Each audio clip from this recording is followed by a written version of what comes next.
Hello friends, welcome to the my channel The Law Fleet. Today my discussion topic my legal maximum of the second day. This maximum relate from the administrative law. Uh, Delegatus non potest delegere. This is a Latin phrase. Delegatus non potest delegere. It means इसका मतलब क्या होता है? A delegate cannot further delegate. हम इस maximum को example के through समझते हैं. जैसा कि जानते हैं कि if someone has been given a power or authority to act on behalf of another, they cannot pass that power on the third person unless expressly permitted to do so. The idea in trust and personal confidence, when authority is delegated to you, it is because the original grantor trusted by you. जैसा कि जो original authority है, जो special authority है, वो grant करती है कोई भी काम करने की पावर ग्रांट करती है किसी को, देन वो इसको री डेलीगेट नहीं कर सकता है ना. इसको जो है उस पावर को रीडेलीगेट नहीं कर सकता है. Specifically you have no right to hand over such responsibility. You have no not power hand over, है ना, hand over such responsibility to someone else because that person are never chosen to trusted by the original authority. क्योंकि वो जो person है वो original authority के द्वारा choose नहीं किया गया है. देन हम इसको समझ सकते हैं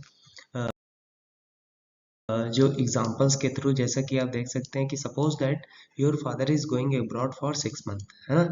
ही give is the power of attorney legal document authorising you to manage his bank account and sign cheque on his behalf. Then क्या आप वो जो आपको पावर या कार्य करने की शक्ति जो प्राप्त हुई है अपने फादर के द्वारा, वो क्या आप उसको डेलीगेट कर सकते हैं, रीडेलीगेट कर सकते हैं? You can delegate this work to his friend? No, because the reason behind it, this doctrine, the delegatus non potest delegere. Your father trusted you, क्योंकि because your father trusted you, he evaluated your honesty, your knowledge of his affairs, your relationship with him, है ना. He never authorized your friend. If your friend make a wrong transaction, your father has no legal recourse against him. This is exactly exactly what the maxim prevents the bank to can refuse to honor check signed under such an unauthorized further delegation. तो इसीलिए जो है वो उसको रीडेलीगेट करने की power नहीं है, और ये जो सन है वो कर भी नहीं सकता है. देन हम इस मैक्सिमम को समझने के लिए हम कोई केस रेफर कर सकते हैं. जैसा कि हम देख सकते हैं कि Jackson versus Barry railway and company 1893 का एक केस है, जिसमें हम देख सकते हैं कि arbitration agreement as a specific arbitrator, है ना. एक आर्बिट्रेशन एग्रीमेंट हुआ जिसमें जो दो पार्टी थी वो क्या चुनती है, स्पेसिफिक आर्बिट्रेटर अपने डिस्प्यूट को रिजॉल्व करने के लिए, टू सेटल अ डिस्प्यूट, है ना. अब इसमें क्या है कि आर्बिट्रेटर जो है अटेम्प्ट करता है अपॉइंट करने के लिए अनदर पर्सन अपने स्थान पे दूसरे को करने के लिए, जबकि पार्टी ने उसको जो ओरिजिनल आर्बिट्रेटर है, सिंगल आर्बिट्रेटर है, उसको चूज किया है.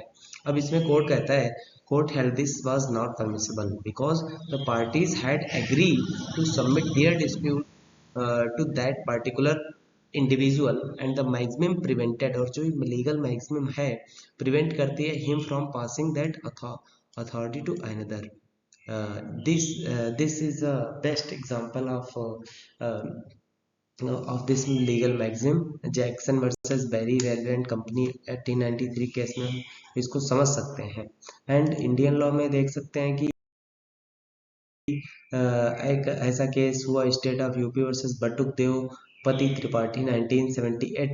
तो इस केस में भी हम इस कॉन्टेक्स्ट में जो इस मैक्सिमम है एडमिनिस्ट्रेटिव लॉ की, इसको हम देख सकते हैं कि when statute confer a power, suppose that higher authority कौन है, parliament. Statutes confers a power on specific authority.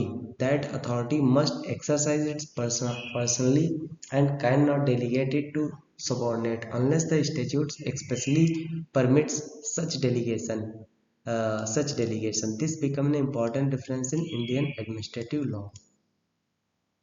Therefore, this is very important legal maxim in the delegation, in the concept of delegation in administrative law. जिस हम Indian law के और foreign law के cases के through और example के through हम अच्छी तरह से समझ गए हैं। तो आज का वीडियो यहीं तक। अब नेक्स्ट वीडियो में नेक्स्ट लीगल मैगजीन के साथ मिलते हैं।